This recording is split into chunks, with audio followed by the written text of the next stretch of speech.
Mari sekali lagi kita berdoa.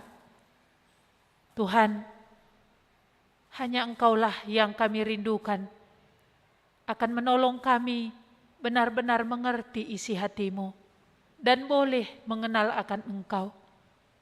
Pengenalan akan Engkau Tuhan akan membawa perubahan dalam hidup. Kami bersyukur Engkau memberikan firman-Mu, firman yang benar yang bisa membenarkan hidup kami, firman yang kudus yang bisa menguduskan kami, firman yang hidup yang berkuasa untuk menghidupkan kami. Tuhan, tolonglah kami supaya Engkaulah yang akan memberkati kami semua pada pagi hari ini, baik yang kami ada di sini dan juga di rumah masing-masing. Tuhan, belas kasihan-Mu lah turun atas kami. Ini yang menjadi doa kami kepada Engkau Tuhan. Kami sungguh menyerahkan diri kami semuanya kepada-Mu, dan segala kuasa si gelap Engkau yang menghalaunya dari tengah-tengah kami. Di dalam nama Tuhan Yesus kami berdoa. Amin. Selamat pagi. Iya. Pagi hari ini kita akan belajar dalam sekolah minggu dewasa ini dari Yesaya 58 ayat 1 sampai 12.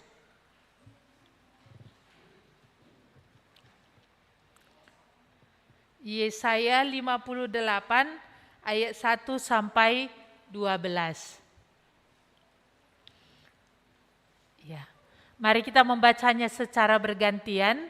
Saya yang ganjil, Bapak Ibu dan saudara-saudari nanti yang genap.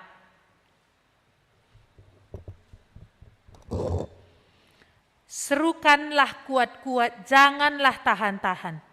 Nyaringkanlah suaramu bagaikan sangkakala. Beritahukanlah kepada umatku pelanggaran mereka, dan kepada kaum keturunan Yakub dosa mereka. Memang setiap hari mereka mencari aku, dan suka untuk mengenal segala jalanku. Seperti bangsa yang melakukan yang benar, dan yang tidak meninggalkan hukum Allahnya. Mereka menanyakan aku tentang hukum-hukum yang benar. Mereka suka mendekat menghadap Allah, tanyanya. Mengapa kami berpuasa dan engkau tidak memperhatikannya juga? Mengapa kami merendahkan diri dan engkau tidak mengindahkannya juga? Sesungguhnya pada hari puasamu engkau masih tetap mengurus urusanmu, dan kamu mendesak-desak semua buruhmu. Sesungguhnya kamu berpuasa sambil berbantah dan berkelahi, serta memukul dengan tinju dengan tidak semena-mena. Dengan caramu berpuasa seperti sekarang ini, suaramu tidak akan didengar di tempat tinggi. Sungguh-sungguh inikah berpuasa yang kukehendaki, dan mengadakan hari merendahkan diri, jika engkau menundukkan kepala seperti gelagah, dan membentangkan kain karung dan abu sebagai lapik tidur. Sungguh-sungguh itukah yang kau sebutkan berpuasa, mengadakan hari yang berkenan pada Tuhan? Bukan, berpuasa yang kukehendaki ialah supaya engkau membuka belenggu-belenggu kelaliman dan melepaskan tali-tali kuk, supaya engkau memerdekakan orang yang teraniaya dan mematahkan setiap kuk. Supaya engkau memecah-mecah rotimu bagi orang yang lapar, dan membawa ke rumahmu orang yang miskin yang tak punya rumah. Dan apabila engkau melihat orang telanjang, supaya engkau memberi dia pakaian, dan tidak menyembunyikan diri terhadap saudaramu sendiri. Pada waktu itulah terangmu akan merekah seperti fajar, dan lukamu akan pulih dengan segera.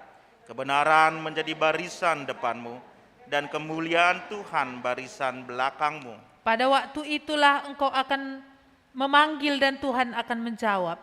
Engkau akan berteriak minta tolong dan Ia akan berkata, ini aku. Apabila engkau tidak lagi mengenakan kuk kepada sesamamu, dan tidak lagi menunjuk-nunjuk dengan jari dan memfitnah. Apabila engkau menyerahkan kepada orang lapar apa yang kau inginkan sendiri, dan memuaskan hati orang yang tertindas, maka terangmu akan terbit dalam gelap, dan kegelapanmu akan seperti rembang tengah hari. Tuhan akan menuntun engkau senantiasa, dan akan memuaskan hatimu di tanah yang kering, dan akan membaharui kekuatanmu. Engkau akan seperti taman yang diairi dengan baik dan seperti mata air yang tidak pernah mengecewakan. Engkau akan membangun reruntuhan yang sudah berabad-abad dan akan memperbaiki dasar yang diletakkan oleh banyak keturunan. Engkau akan disebutkan yang memperbaiki tembok yang tembus, yang membetulkan jalan supaya tempat itu dapat dihuni. Iya. Mari kita melihat kertas suarta kita. Iya, di sini temanya ibadah yang sejati. Berarti ada ibadah yang palsu, ya begitu ya. Melakukan aktivitas keagamaan secara lahiriah tentu jauh lebih mudah melakukannya daripada mengasihi Tuhan dengan segenap hati dan dampak kasih itu menyentuh kehidupan orang lain. Kita tidak dapat memilih salah satu dari kedua hal yang sama-sama diperlukan ini. Ya, ini seperti mata uang ya. Di satu sisi kalau ibadah yang benar, kasih kepada Tuhan itu memang ada, di sisi yang lain akan berdampak bagi orang lain. Iya. Yakobus mengatakan, iman tanpa perbuatan adalah mati. Ya, mari kita melihat pertanyaan yang pertama. Mengapa Tuhan tidak memperhatikan dan tidak mengindahkan ketika orang Israel berpuasa serta merendahkan diri di hadapan Tuhan? Ya, kalau tadi di ayat yang kedua dikatakan setiap hari mereka mencari aku. Kata Tuhan itu Tuhan tidak pungkiri bahwa mungkin tiap hari orang-orang Israel ini ya mencari Tuhan dan juga suka mengenal segala jalanku. Berarti masih membaca firman Tuhan kan, di situnya Tuhan akan menyatakan jalan-jalannya. Seperti bangsa yang melakukan yang benar, tidak meninggalkan hukum Allah. Menanyakan aku tentang hukum-hukum yang benar. Berarti mereka rajin di dalam ibadah, mereka masih berdoa, mereka membaca firman Tuhan. Dan itu dikatakan tadi tiap-tiap hari mereka lakukan. Iya. Dan mereka juga berpuasa. Iya, kita di sini masih ada melakukan puasa? Atau karena berpikir puasa itu yang dulunya itu, sekarang enggak lagi. Enggak salah ya berpuasa ya. Jangan dulu sebelum bertobat berpuasa sering. Ya ada sampai 40 hari pernah berpuasa gitu ya kan. Kalau latar belakang yang dulu gitu kan.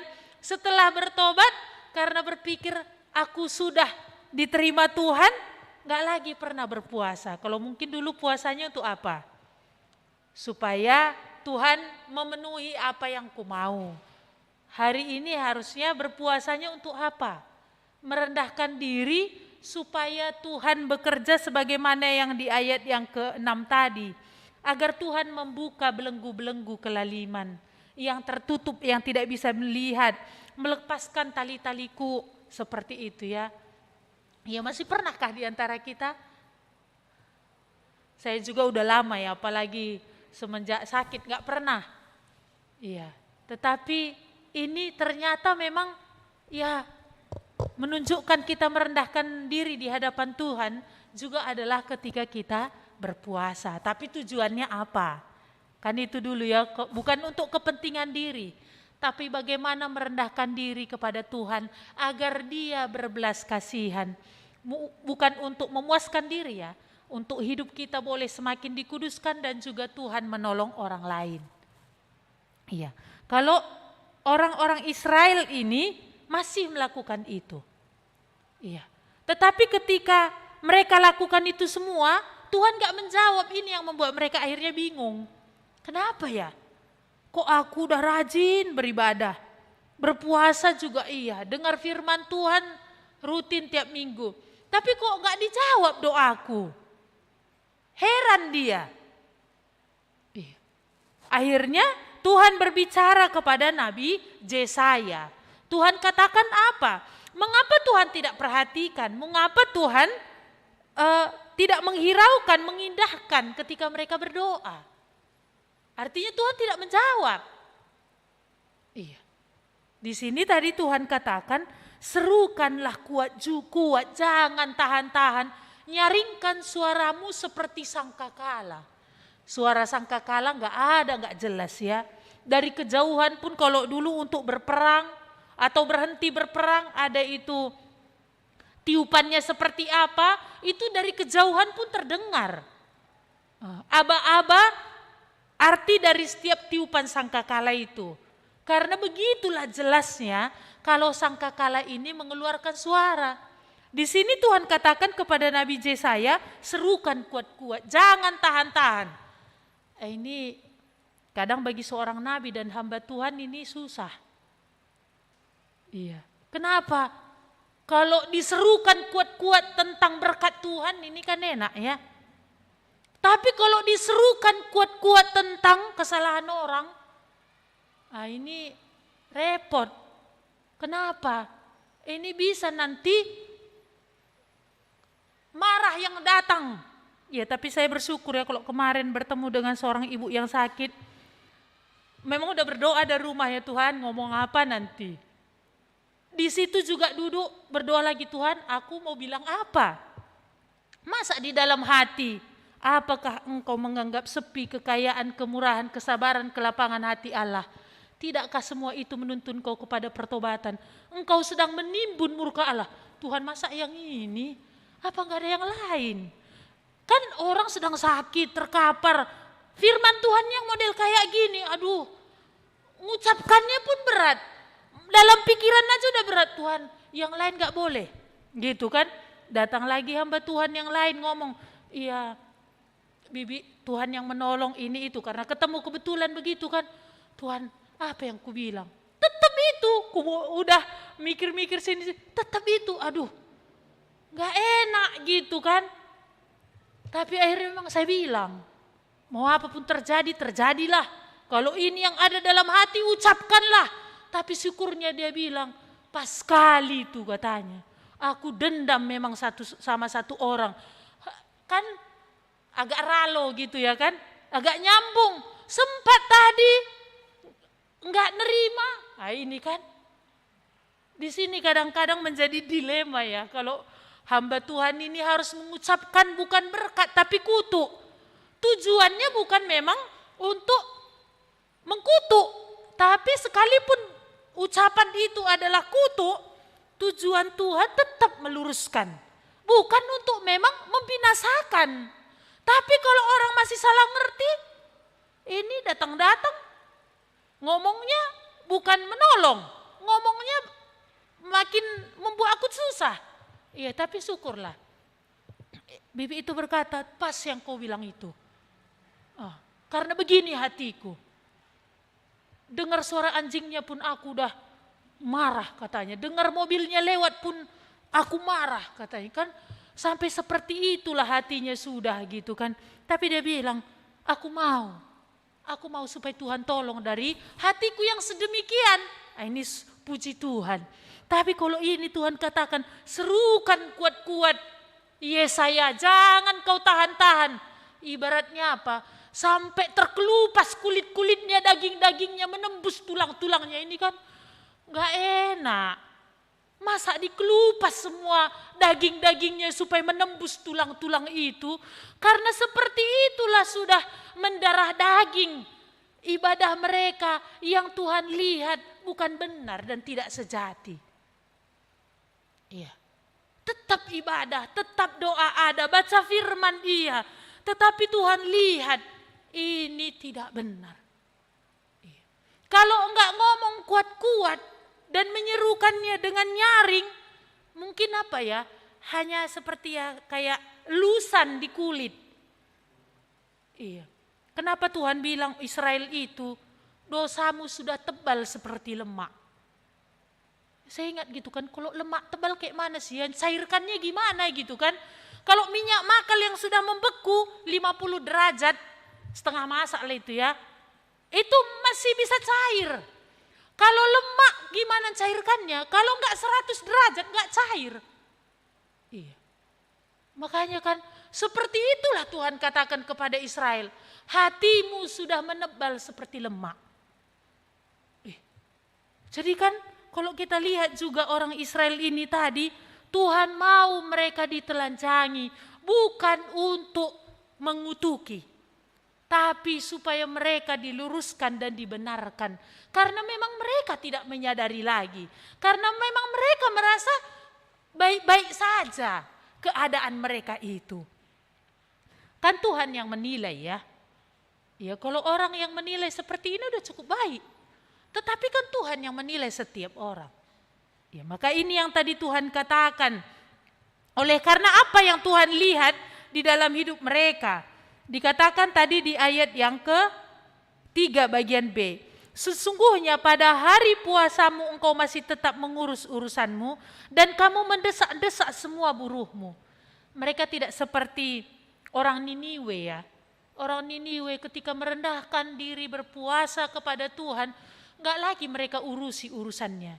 Kambing dombanya pun mereka biarkan. Kambing dombanya pun mereka tidak urusi dan terpaksa puasa. Menunjukkan benar-benar sungguh-sungguh hati mereka merendahkan diri di hadapan Tuhan. Maka sekalipun kejahatan mereka sudah sedemikian besar dan ibaratnya kan udah tinggal tunggu ini Tuhan akan menunggang balikkan Niniwe itu. Tapi karena mereka memang dengan sungguh-sungguh merendahkan hati, gak jadi. Gak jadi Tuhan menunggang balikkan kota itu. Padahal sangat jahat. Bahkan kalau kita melihat ya, kejahatan mereka itu sungguh-sungguh sudah luar biasa. Tapi ketika peringatan itu mereka dengar, mereka benar-benar merendahkan diri, merendahkan hati. Mereka ini beda dengan Niniwe. Iya. Apa karena yang satu itu dosanya nyata-nyata, sehingga ketika peringatan itu datang gak ada lagi pembelaan. Dan ini kan tetap ibadah, tetap berdoa, tetap baca firman. Sehingga merasa enggak memang ada yang salah. Iya. Maka di sini tadi dikatakannya, engkau berpuasa tapi masih mengurus urusanmu. Dan juga dikatakan, kamu berpuasa sambil berbantah dan berkelahi. Dalam ibadah yang mereka lakukan, tetapi mereka saling berantem satu dengan yang lain. Ibadah kepada Tuhan jalan terus, tetapi sikap terhadap sesama mereka saling memukul, saling meninju. Parah ya, sampai seperti itu dikatakan, dengan caramu berpuasa seperti ini, suaramu tidak akan didengar oleh Tuhan. Mari kita melihat Yesaya 59 ayat 1 dan 2. Saya baca kepada kita. Sesungguhnya tangan Tuhan tidak kurang panjang untuk menyelamatkan, dan pendengarannya tidak kurang tajam untuk mendengar. Tetapi yang merupakan pemisah antara kamu dan Allahmu, ialah segala kejahatanmu. Dan yang membuat dia menyembunyikan diri terhadap kamu, sehingga ia tidak mendengar, ialah segala dosamu. Ternyata dosa ini penghalang yang besar. Kuasa Tuhan tidak bisa bekerja. Ternyata dosa ini penghalang yang besar sehingga doa itu sepertinya sia-sia. Karena Tuhan bilang di dalam Yesaya 59 ini, enggak kurang panjang tanganku menolongmu. Enggak kurang tajam telingaku dengar doamu. Pemisah itu ada. Penghambat itu ada. Yaitu apa Tuhan bilang? Segala dosa dan kejahatanmu. Maka di sini tadi Tuhan katakan, aku tidak mendengar doamu. Iya. Maka Tuhan nyatakan seperti apa yang Tuhan inginkan untuk mereka lakukan. Kita melihat yang pertanyaan kedua. Sikap seperti apakah yang Tuhan kehendaki untuk dilakukan oleh orang-orang Israel? Dan apakah janji Tuhan ketika mereka mendengarkan dan melakukan apa yang Dia katakan? Dikatakan tadi di sini, ayat 5, sungguh inikah puasa yang kukehendaki, mengadakan hari merendahkan diri, jika engkau menundukkan kepala seperti gelaga, membentangkan kain karung, abu sebagai lapik tidur. Sungguh-sungguh itukah yang kau sebut berpuasa, mengadakan hari berkenan kepada Tuhan? Bukan, puasa yang kukehendaki ialah supaya engkau membuka belenggu-belenggu kelaliman dan melepaskan tali-taliku, supaya engkau memerdekakan orang yang teraniaya dan mematahkan setiapku. Rupanya mereka tidak peduli orang-orang yang tertindas. Mereka sibuk dengan apa yang menjadi urusannya. Orang susah mereka enggak peduli. Tuhan katakan, bukti engkau ibadahmu sejati kepadaku. Bukti engkau mengasihi aku, ada kepedulianmu terhadap saudaramu. Ada kepedulianmu terhadap sesamamu. Bahkan bukan mereka hanya tidak peduli, bahkan mereka menindas. Maka Tuhan katakan, puasa yang kukehendaki ini. Bukti kasih yang nyata yang aku kehendaki daripada engkau adalah sikapmu kepada sesamamu. Maka di dalam 1 Yohanes juga berkata ya, bagaimana kita berkata, aku mengasihi Tuhan yang tidak kelihatan, jikalau kamu tidak bisa mengasihi saudaramu yang kelihatan. Bagaimana juga kita bisa berkata, aku mengasihi Tuhan, jikalau hal-hal di dalam apa yang terlihat pun tidak bisa dipedulikan. Makanya kemarin saya bilang di dalam pemuda ya, PA Pemuda, bagaimana kita bilang mengasihi Tuhan, kalau baitnya aja juga kita nggak peduli gitu. Siap ibadah semua kombur. Nggak ada yang peduli karena memang nggak ada roster ya. Nggak ada dibuat roster gitu kan. Jadi nggak ada yang peduli. Mau bait Allah atau rumah Tuhan udah disapu atau dipel kamar mandi bagaimana, nggak ada. Ini kan sesuatu yang kecil ya. Tetapi disitulah terlihat bagaimana kepedulian sebenarnya. Iya.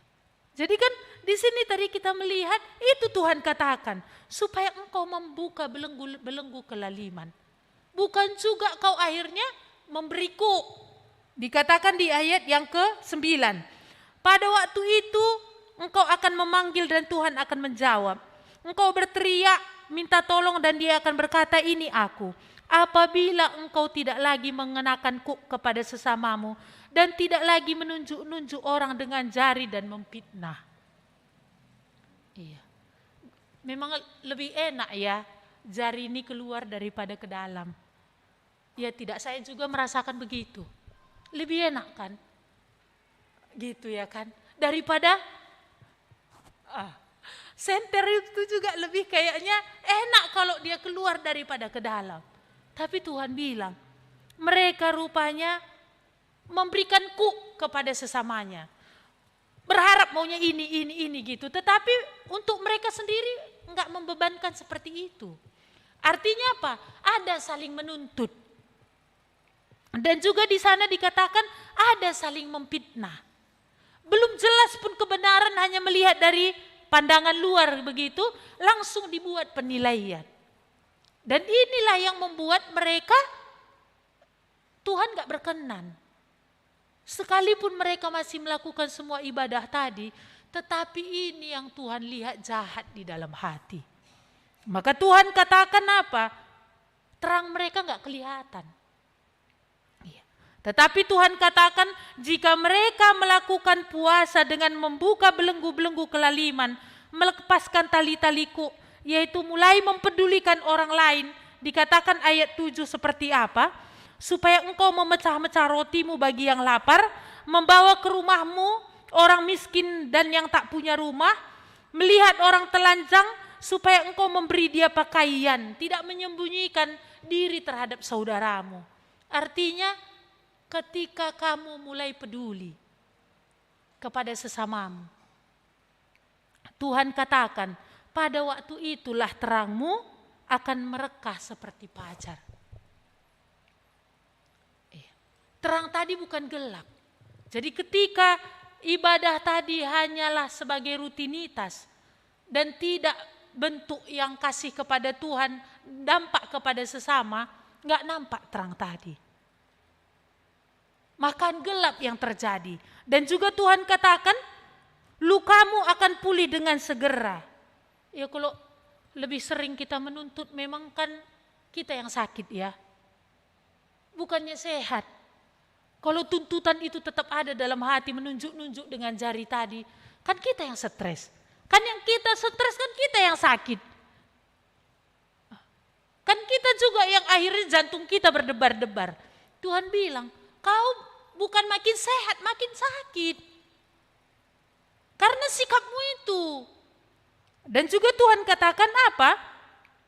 Kebenaran menjadi barisan depanmu, kemuliaan Tuhan barisan belakangmu. Jadi kalau di depan benar, kemuliaan Tuhan yang akan ikut. Artinya apa? Ketika kamu benar, Tuhan itu dimuliakan. Tuhan itu yang akan nampak. Dan juga dikatakan, kalau engkau memanggil aku akan menjawab, ini aku. Tuhan menyatakan diri, ini hal yang sangat besar ya. Seperti apa yang akan terjadi kadang-kadang di luar yang kita bayangkan. Kalau Tuhan mengatakan ini aku. Iya. Kalau waktu murid-murid ya, ketika mereka ada di perahu, waktu perahu mereka itu dihempas oleh gelombang, mereka sangat takut. Tetapi ketika Tuhan bilang, jangan takut, ini aku. Masalah belum selesai, tetapi ketenangan udah ada. Iya. Karena Tuhan menyatakan diri, itu di luar dari yang kita akan bayangkan apa yang akan Dia kerjakan. Maka di sini tadi kita melihat, apabila engkau memanggil Tuhan, Ia akan menjawab, ini aku. Apalagi yang Tuhan katakan. Ayat 10, apabila engkau menyerahkan kepada orang lapar apa yang kau inginkan sendiri, dan memuaskan hati orang yang tertindas, maka terangmu akan terbit dalam gelap, kegelapanmu akan seperti rembang tengah hari. Dan juga dikatakan di ayat yang ke-11, Tuhan akan menuntun engkau senantiasa, memuaskan hatimu, membaharui kekuatanmu. Engkau akan seperti taman yang diairi dengan baik, dan seperti mata air yang tidak pernah mengecewakan. Engkau akan membangun reruntuhan yang sudah berabad-abad. Kalau dilihat dari perintah dan janji yang Tuhan berikan, seimbang enggak ya? Enggak ya. Lebih besar janji yang Tuhan nyatakan ini. Tuhan bilang, terangmu akan merekah seperti fajar. Engkau akan dipulihkan. Dan juga Tuhan katakan tadi, kekuatanmu akan dibaharui. Engkau seperti taman yang diairi. Engkau akan membangun reruntuhan yang sudah berabad-abad. Artinya apa? Keadaan yang sudah kacau balau, tetapi lewat sikap hidupmu itu tadi, ini akan diperbaiki semua. Ini akan dibaharui. Dengan apa? Ketika kamu tidak lagi egois. Ketika kamu gak lagi memusatkan perhatian kepada dirimu dan keuntunganmu, tapi mulai memperhatikan keuntungan orang. Kalau kita lihat dari janji Tuhan ini besar ya, tapi ini yang Tuhan katakan. Ya kadang kan bisanya di dalam keluarga itu, udah reruntuhan di situ semua. Masih satu atap, tetapi sudah reruntuhan lah. Udah kacau, udah dingin. Tak ada lagi di sana yang namanya harmonis. Tapi Tuhan katakan, engkau akan membangun reruntuhan yang sudah berabad-abad. Iya. Dengan apa tadi? Ketika kamu tidak lagi hidup egois.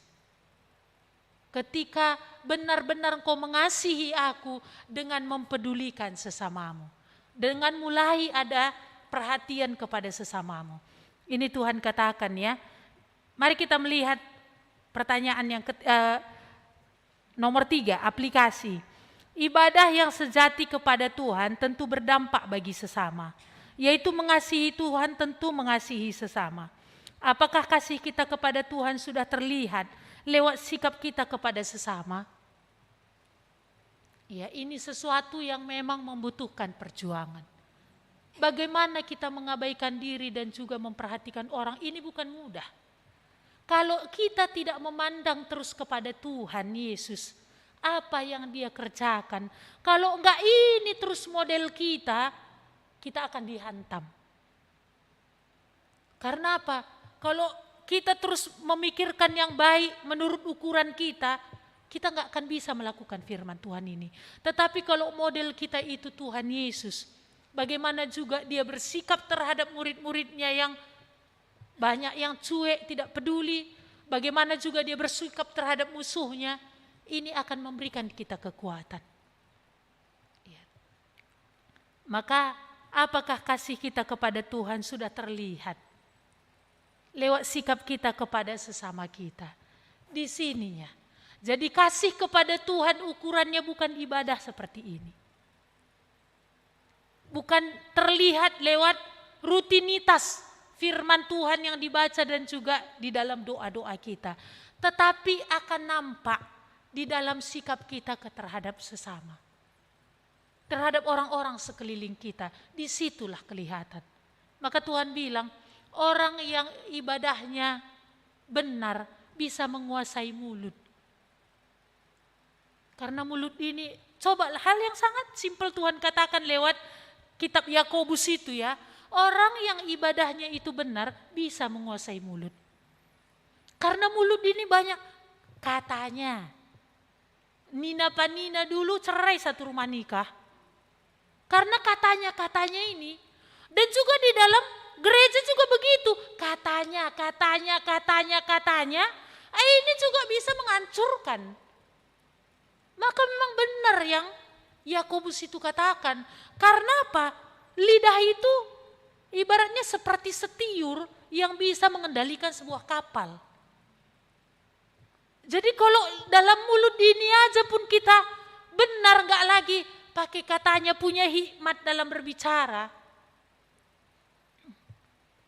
Ini benar-benar akan menolong. Maka itu contoh yang dibuat Yakobus ya. Walaupun hari ini banyak yang Tuhan bukakan. Jadi ini kita masih bersama-sama berjuang, menyelidiki. Termasuk saya. Ibadahku ini seperti apa? Iya, saya yakin kita ini saat teduhnya ada, doanya ada. Atau itu pun tidak ada lagi, itu lebih parah ya. Tapi ketika itu ada, yang Tuhan mau adalah sisi yang berikutnya lagi. Aplikasinya kepada sesama kita. Mari kita melihat ayat hafalan di dalam Yesaya 59, 1 dan 2 ini. Sesungguhnya tangan Tuhan tidak kurang panjang untuk menyelamatkan. Dan pendengarannya tidak kurang tajam untuk mendengar. Tetapi yang merupakan pemisah antara kamu dan Allahmu, ialah segala kejahatanmu. Dan yang membuat dia menyembunyikan diri terhadap kamu, sehingga ia tidak mendengar, ialah segala dosamu. Apa sebenarnya yang mustahil bagi Tuhan? Gak ada. Kalau hati raja pun seperti batang airnya di tangan Tuhan. Lalu mengapa tidak diubahkannya? Ataukah karena Tuhan mau mengubahkan kita? Ternyata kalau kita lihat dari ayat ini tadi, gak kecil ya. Ternyata itu menjadi lapis yang akan membuat kuasa Tuhan makin kita tidak lihat. Mari kita berdoa. Tuhan, kami bersyukur kalau ada perkataan-Mu yang Kau perdengarkan bagi kami. Tujuan-Mu tidak ada untuk menghancurkan dan membinasakan kami. Tetapnya tujuan-Mu untuk meluruskan, untuk membawa kami benar. Karena jalan-jalan-Mu itunya sempurna Tuhan. Dan juga apa yang Kau tetapkan itu yang akan membawa kami kepada damai sejahtera. Kalau Engkau tadi berkata, ketika kami melakukan apa yang Kau katakan, terang kami akan makin bersinar. Dan Tuhan makin memulihkan. Dan juga Engkau berkata bahwa Engkau menjadikan kami orang-orang yang membangun bukan meruntuhkan. Orang-orang yang memperbaiki bukan yang merusak. Tuhan, biarlah kami benar-benar mendengar perkataan-Mu hari ini. Selidikilah hidup kami Tuhan dan tolonglah kami. Supaya benar-benar apa yang Kau katakan ini benar-benar dengan perjuangan oleh karena pertolongan Roh-Mu yang kudus kami boleh melakukannya. Jikalau ada hidup kami seperti yang dilakukan oleh orang-orang Israel ini, Tuhan tolong kami untuk tidak membela diri. Tapi tolong kami, baharui kami, perbaiki kami Tuhan. supaya benar-benar semakin teranglah hidup kami, semakin mulialah Engkau. Ini yang menjadi doa dan permohonan kami. Terima kasih Bapa, terpujilah Engkau, di dalam nama Yesus kami berdoa. Amin.